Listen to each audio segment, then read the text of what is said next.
Yeah, yeah. Let's uplift sisters in faith. Let's give them a lift. In the morning light, we rise and shine. Two sisters together, hearts entwined, living out our dreams with faith as our guide. Every step we take, we walk side by side, talking about the journey and where we've been. Faith in our hearts, let the blessings begin. Through trials and storms, with love in our souls, we seize the day. Have you ever loved someone deeply and still felt miles apart from them? You just felt that distance? Maybe it's your spouse, a parent, a sister friend you used to pray with, and now there's a silence, tension, or pain that just won't go away. If that's you today, take a deep breath, friend. You're not alone. We've been there too. And today we're going to talk about healing broken relationships. Not that Instagram version, not the overnight miracle, but the God kind of healing that starts in the heart and works its way outward. Welcome to Two Sisters, One Faith, because life is better when faith leads the way. And I'm Cynthia. And I'm Sister Yvette.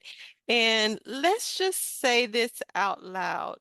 Broken relationships hurt. They are messy.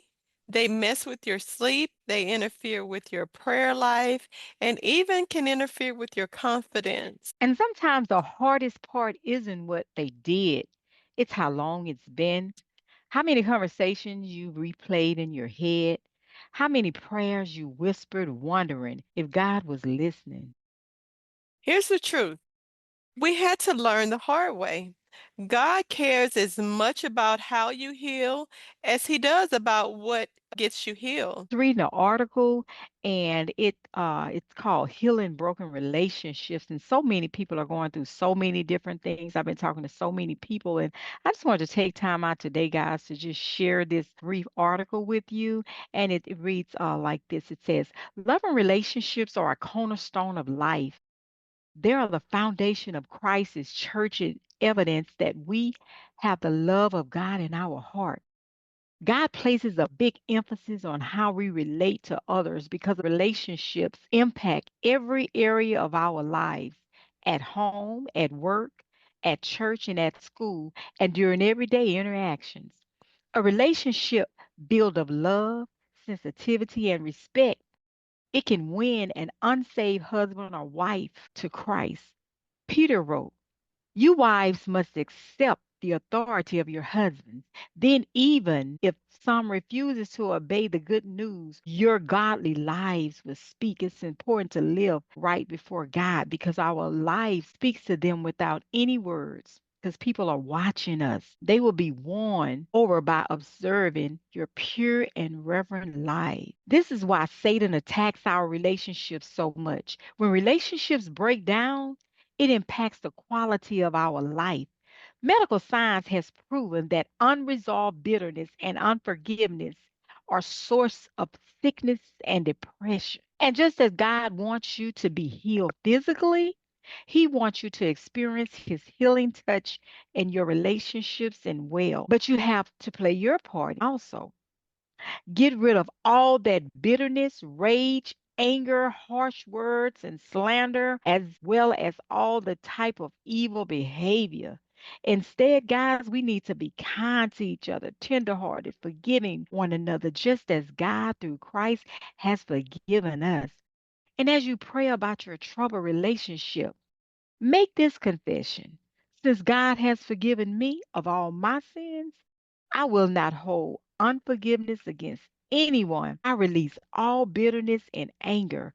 Lord, I pray your peace over the misunderstanding and hurtful area in relationships. It's so many people that's being misunderstood.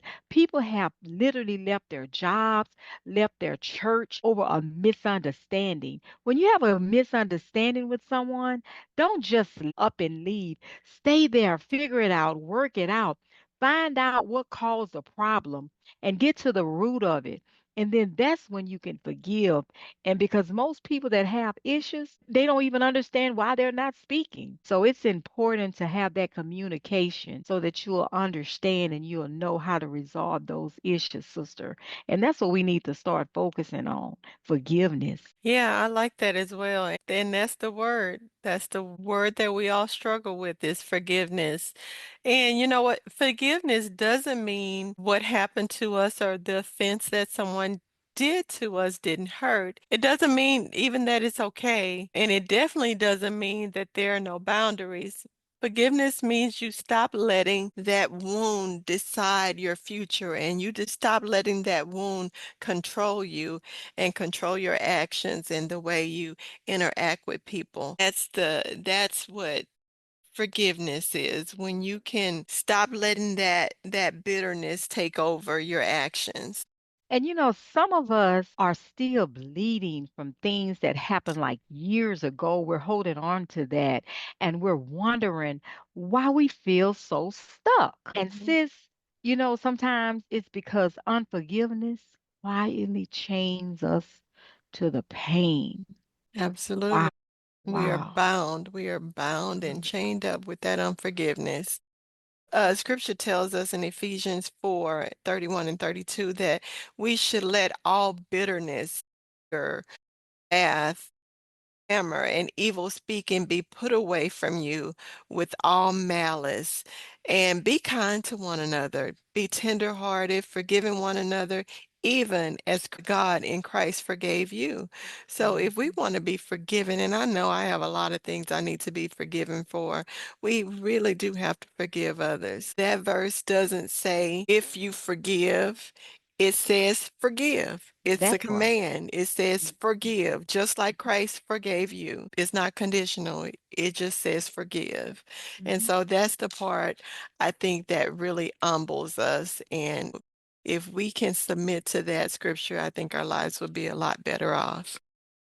Absolutely. I totally agree because Jesus forgave us before we got it right, and so before we apologized correctly, before we even realized we were wrong, God has already forgiven us. First John 1 and 9 says if we confess our sins, God is faithful and just to forgive us and cleanse us from all unrighteousness. So forgiveness is all over the Bible. It talks about it. So we just need to act accordingly, sister.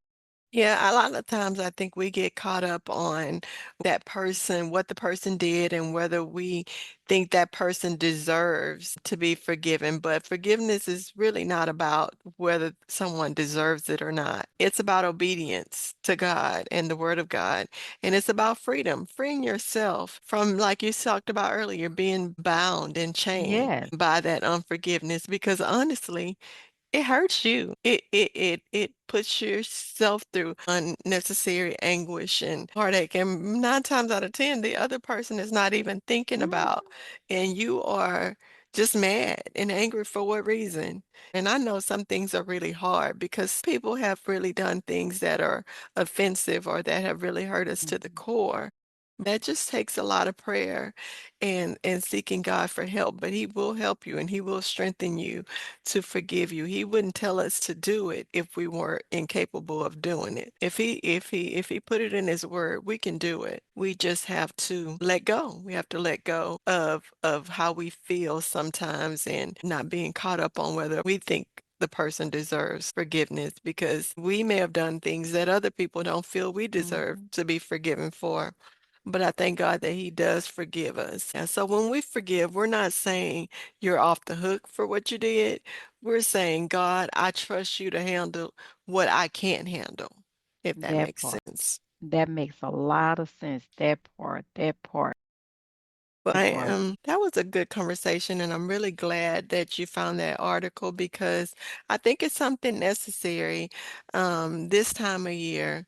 A lot of hurt feelings, a lot of, offenses Mhm. have taken place. And as we go into a brand new year, it would be nice to go into that year to 2026 a little bit lighter, just Yeah. with a forgiving heart. And it'll help you because that bitterness and unforgiveness, all that causes you to be sick and worration and frustration. And it's just a lot that goes along with unforgiveness that people don't realize how it really affects them mentally and physically. And it's a lot of weight on you. And you don't want that. You want to live freely and just enjoy the journey that God has put you on. The joy of the Lord is our strength. Sometimes even unforgiveness can make you feel weak and Mhm. tired. It's a lot of work Yeah. to hold on to stuff, sister. It is. I agree with that 100%.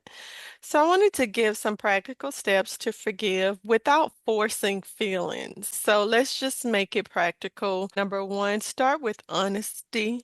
Tell God exactly how you feel. He can handle Mhm. it. Being honest with yourself, first of all, and then telling God all about it. Number two, I say release the debt. Stop waiting for them to repay what they can't. They may not even apologize. So Mhm. stop waiting for somebody to do something. The way you may handle it may not be the way they handle it.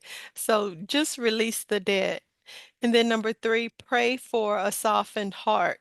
First of all, for your heart to be softened, that God will work with you and that He would give you the Yes. strength to forgive because it does take strength and some supernatural power sometimes, Absolutely. just Absolutely. depending on the offense. And then number four, I would say, if you need to, it's okay to set boundaries. Forgiveness doesn't mean that someone has access to you. It That just part. means that you won't treat them bad or hold that against them in the way that you're dealing with them. So those are just a few practical things that we can use, and hopefully it'll get a one or two steps closer towards healing broken relationships. And even if those relationships are not restored to where they used to be, Hmm. we can at least have some release and some peace within ourselves that comes along with forgiving others. And remember that healing is a process. It's not a performance or a one-time apology. It is a Hmm. process. Well said, well spoken, sister. My thought process is go ahead and free yourself, honey. Free yourself. For Absolutely. sure. Well, let us pray together. Amen. Father God, we come to you with hearts that are tired and tender. You see every wound, every betrayal, every relationship that feels broken beyond repair. Lord, we ask you first to heal us. Search our hearts, remove any bitterness, anger, and resentment that we've been carrying for too long, God. God, please give us the strength to forgive, not in our own power, but through your spirit, God. Help us release what we cannot fix and trust you with healing and restoration, God. Lord God, please teach us to forgive as you forgave us fully, freely, and with love. And where reconciliation is possible, Lord God, please guide us with your wisdom. Where it's not, give us peace and healthy boundaries. And oh Lord, we place every broken relationship in your hands today. And Lord Jesus, we believe you are still a God who restores. This I pray in your darling Son, Jesus' name. Amen, amen, amen. And thank you, Jesus. Thank you, Sister, sister, for that prayer. And thank you, sisters, for listening. And if this episode spoke to you in some way, please don't rush the process. Sit with it, sit with God, and let Him do the work on your heart and in your minds. And I just yeah, pray that you were blessed by the episode today. And if you were, please share it with someone else who may be struggling with restoring or healing a broken relationship or forgiveness or any of the yes, things that we talked yes, about Lord. today. Amen, amen, sister. Amen. That's a word. Thank you, Jesus. And as always, we ask you to like and subscribe and give us a comment and let us know how you liked the episode today. Amen. And remember, your healing matters, your peace matters, and God is not finished with your story. And life is better when faith leads the way. Amen. Amen. That's it, sister. That's a word. Yes, Lord. Through the laughter and tears, we share the walk, conversation and prayer. We build the talk, spreading joy like seeds in the wind. Every episode shared is where we begin, inspiring our listeners to break every chain. With love in our hearts, there's so much to gain. Let's lift up each other. Together we thrive. It's the sisterhood we start. So tune in, folks. Let's break the mold. Two sisters, one faith. Watch our story unfold.